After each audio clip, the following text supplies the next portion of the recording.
그죠?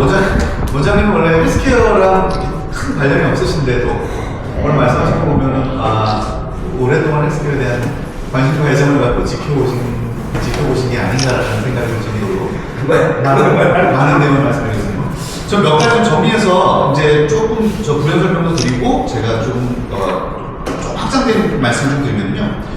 먼저 우리가 디지털 헬스케어라고 표현하지만 이거를 이 뷰포인트가 좀 다를 것 같아요. MLS다, ELS다, 텔레헬스다, 디지털 헬스다 이런 우리가 수단을 보는 관점에서 이야기하는 거고요. 저는 좀 대상 관점에서 이야기하고 싶어요. 대상이라면은 디지털 헬스라는 수단을 통해서 우리가 개혁하려고 하는 대상을 이야기한다 그러면은 진단과 치료라고 하는 영역을 대상으로 하려는 게 있고요. 그리고 진단과 치료라고 하면은 되게 병원에서 이루어지잖아요. 그러면 진단과 치료 이외에는 뭐냐면 진단받기 전에, 즉 예방의학적 단계 혹은 프리벤티브 페이즈 혹은 건강할 때, 그리고 병원에서 나와서 퇴원하고 난다. 이거를 이제 포스트 케어. 그러니까 병원에 있을 때는 병원에서 하면 되고요. 그러니까 병원에서의 진단과 치료 단계를 보완해주고 지원해주기 위한 게 디지털 헬스의 대상이 될 수 있고요. 또 하나는 아까 말씀드린 구분되어서 병원 밖을 나오면은 일상입니다. 잘 먹고 잘 자고 잘 싸고 뭐 이런 거죠. 잘 먹는 거는 뉴트리션에 관련된 것들이고요.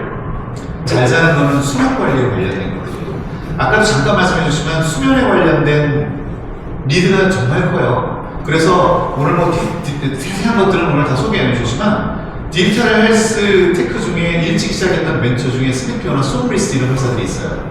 대부분 이제 디지털의 특성상 인지행동적인 접근을 합니다. CBT라고 하죠. Cognitive Behavioral Therapy 그래가지고 어떠한 정보를 받아들여서 깨닫게 하고 깨닫는 것이 바뀌게 되는 거예요.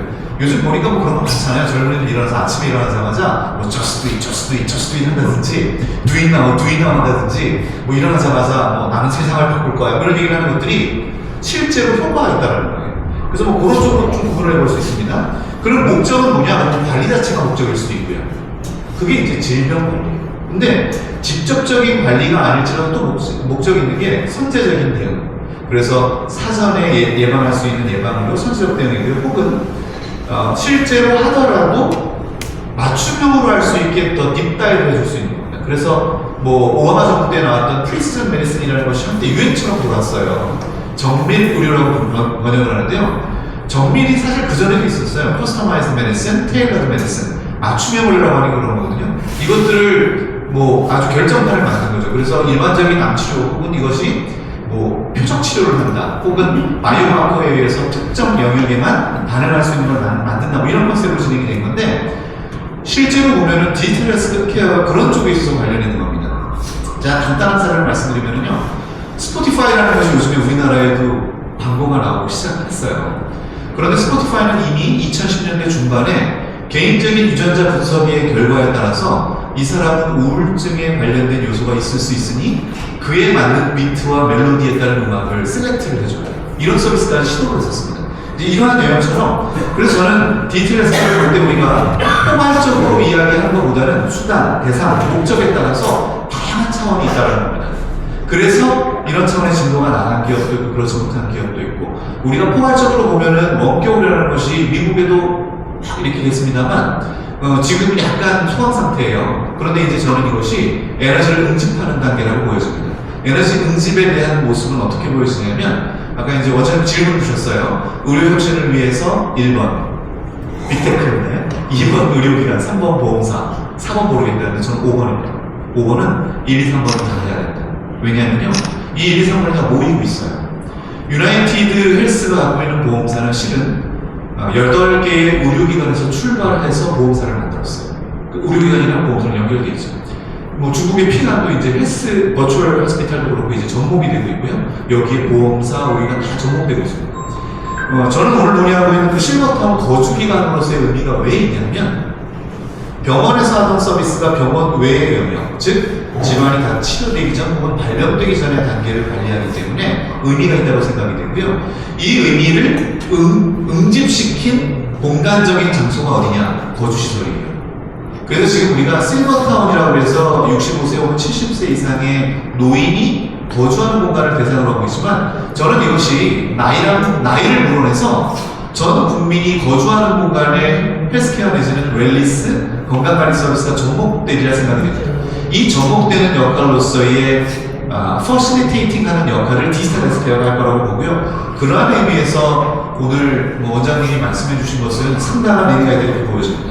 의사 수요는 더욱더 증가할 겁니다. 단순히 병원에만 있는 의사가 아니라 바깥으로 이제 나오고 있죠. 우리가 알고 있는 홈해걸, 여에스더, 최근에 정의원, 서울아산병원 정의원 교수는 유튜브를 통해서 그런 이 노인 내과를 대응하기 위한 대사질환에 대한 이야기들을 많이 하고 있어요. 저는 그게 당연하다고 생각이 되고요. 이제 의사가 당연히 보험사도 진출되어 있고요.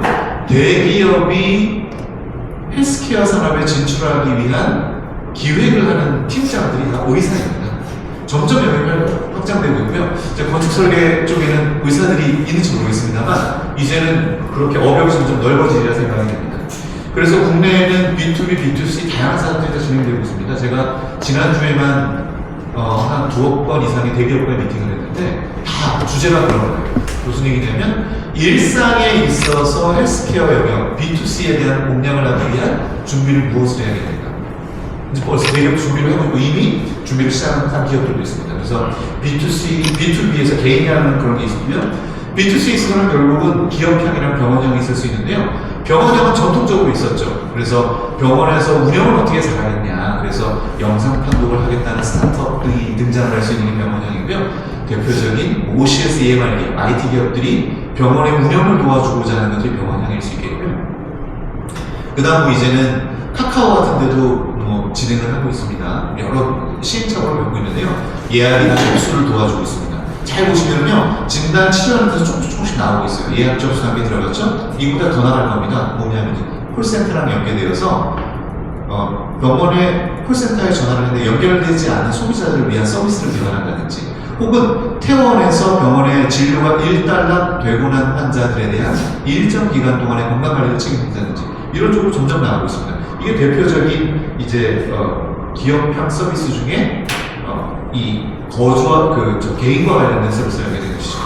그래서 결국은 B2B, B2C, 병원형, 개인형 할 것 없이 의료를 근간으로 한 엄청난 증폭 가능성을 갖고 있는데 이 가능성을 매개해 주는 것이 디지털 헬스케어고 이러한 매개된 여러 가지 서비스들이 집적될 수 있는 것이 거주 공간이다 이렇게 보여집니다. 그래서 그런 의미에서 오늘 원장님 말씀 주신 분들은 디지털 헬스케어의 미래 엄청난 방향 그리고 또 우리나라에서 준비해야 될 많은 이니셔티브를 제공해 준다고 할 수 있습니다. 이상입니다.